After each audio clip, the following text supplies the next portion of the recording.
یہ چیزیں ہمیں کسی اور کی زندگی سے نہیں ملتی. یا میں آپ کو ایک اور ایگزامپل دے دیتا ہوں کہ ایک بار جب ایک صحابی وضو کر رہے تھے اور وہ غلط کر رہے تھے تو رسول اللہ صلی اللہ علیہ وسلم نے جب دیکھا تو انہوں نے اس کو یہ نہیں بولا کہ آپ غلط کر رہے ہو، آپ کو صحیح طریقہ پتہ ہی نہیں ہے، آپ تو صحابہ ہیں، آپ نے تو سیکھنا چاہیے تھا مجھ سے، آپ تو میرے پاس بیٹھے اور آپ نے ابھی تک سیکھا نہیں. انہوں نے کیا کہ انہوں نے انہیں روکا، بولا کہ میں وضو کرتا ہوں، آپ دیکھو کہ میں صحیح وضو کرتا ہوں یا نہیں. اور رسول اللہ صلی اللہ علیہ وسلم نے جب وضو کیا تو صحابی نے دیکھا اسے، اس کو خود سمجھ آیا کہ نہیں، مجھ میں یہ چیزیں غلطی تھی، مجھ میں یہ چیزیں غلط تھی، تو میں ان چیزوں کو سدھاروں گا، اور اس نے وضو کرنا سیکھ لیا. یہ طریقہ ہوتا ہے، یہ ایک میچورٹی ہوتی ہے، یہ ایک لیول ہوتی ہے. اور رسول اللہ صلی اللہ علیہ وسلم کی زندگی کا ایک اور ایگزامپل، ان کو سیلف کنٹرول کتنا تھا، مطلب کہ کتنے اپنے آپ کو، اپنے جذبات کو کنٹرول کرتے تھے. کچھ ایسے واقعات ہوئے جہاں پہ ان پہ ظلم ستم کیا گیا، مطلب مسجد میں نماز پڑھتے ہیں تو ان پہ گندگی ڈال دی گئی، یا نیبرز کے یہاں سے گزرتے تھے تو ان پہ اوپر سے گندگی ڈالی جاتی تھی. تو کتنا وہ سیلف کنٹرول تھے، کتنا وہ پیشنس اپنے آپ کو کتنا وہ صحیح طریقے سے پیش کرتے تھے. میں آپ کو ایک حدیث بتاؤں گا، اس کا مفہوم بتاؤں گا کہ رسول اللہ صلی اللہ علیہ وسلم نے ایک جگہ پہ فرمایا کہ طاقتور وہ بندہ نہیں ہے کہ جو اپنی طاقت کی بنیاد پہ لوگوں پہ آ کے جم جائے یا لوگوں پہ آ کے حکومت کرے، وہ طاقتور نہیں ہے. طاقتور وہ بندہ ہے جو اپنے اینگر کو، اپنے غصے کو کنٹرول کر پائے گا.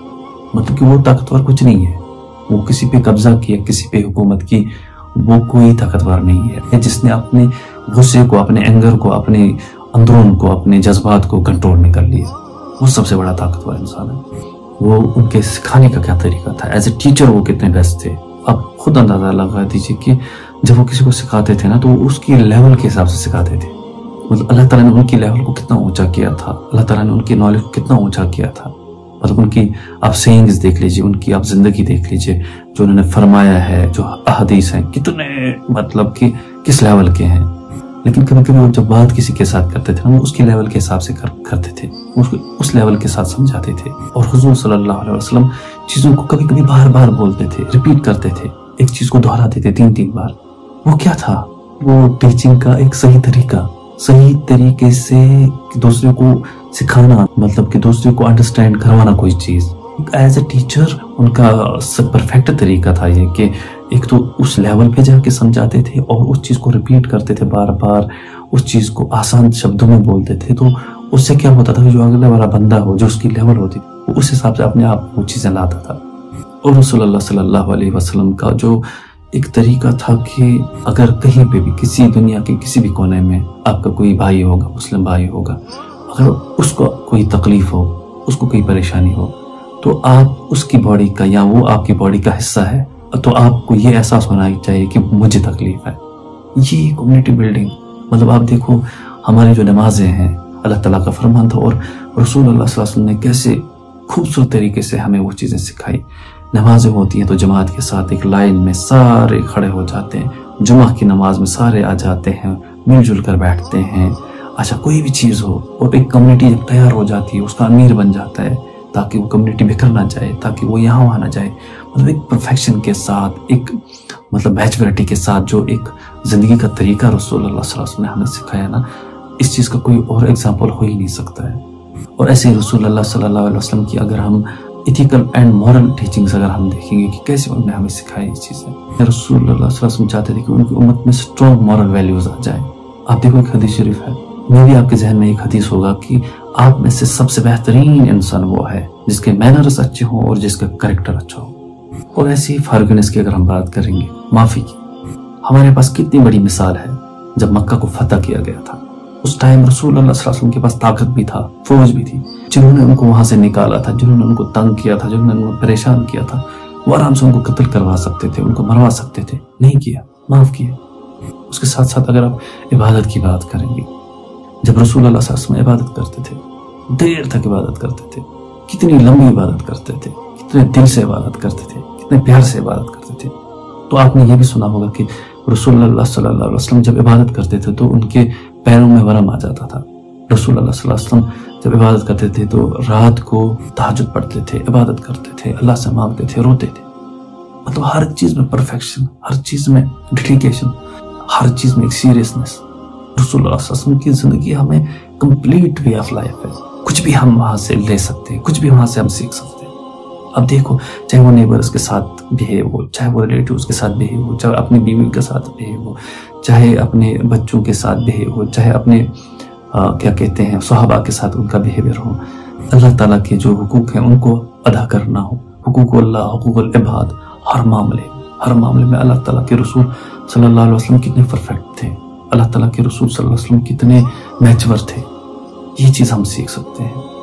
اس چیز سے ہمیں یہ پتہ چلتا ہے کہ رسول اللہ صلی اللہ علیہ وسلم صرف اسپرچولی ہی ہمارے گائیڈ نہیں تھے، وہ دنیا کے لحاظ سے بھی ہمارے گائیڈ تھے۔ بہت سارے ایسی جنگیں ہوئی ہیں جب انہوں نے لیڈ کیا ہے، اب آپ کے سامنے تو ایگزامپل پڑے ہیں، بہت سارے ایسی چیزیں ہوئی، بہت سارے ایسے واقعات ہوئے ہیں جہاں پہ انہوں نے لیڈ کیا ہے۔ مطلب as a leader, as a teacher, as a guide, as a perfect model, as an example, رسول اللہ صلی اللہ علیہ وسلم از دا بیسٹ۔ اسی لیے اگر ہم اپنی زندگی رسول اللہ صلی اللہ علیہ وسلم کی زندگی کے مطابق چلائیں، ان کی جو ٹیچنگز ہے، ان کی جو سکھائی ہوئی چیزیں ہیں، ان کی جو بتائی ہوئی چیزیں ہیں، ان کا جو صحیح طریقے سے ہم تک چیزیں پہنچائی گئی ہیں، ان کا جو صحیح طریقے سے اللہ تعالیٰ کی جتنے بھی فرمانے ہم تک پہنچائے گئے ہیں، تو اگر ہم اپنی زندگی میں وہ چیزیں ایڈ کریں گے، اپنی زندگی میں ان کو جگہ دیں، تو ہم کامیاب ہو جائیں گے۔ ہم صرف دنیا میں ہی کامیاب نہیں ہو جائیں گے، ہم آخرت میں بھی کامیاب ہو جائیں گے۔ ہمیں رسول اللہ صلی اللہ علیہ وسلم اسپرچولی بھی گائیڈ کرتے ہیں اور as a character, as an example بھی گائیڈ کرتے ہیں، دنیا کے لحاظ سے بھی اور آخرت کے لحاظ سے بھی۔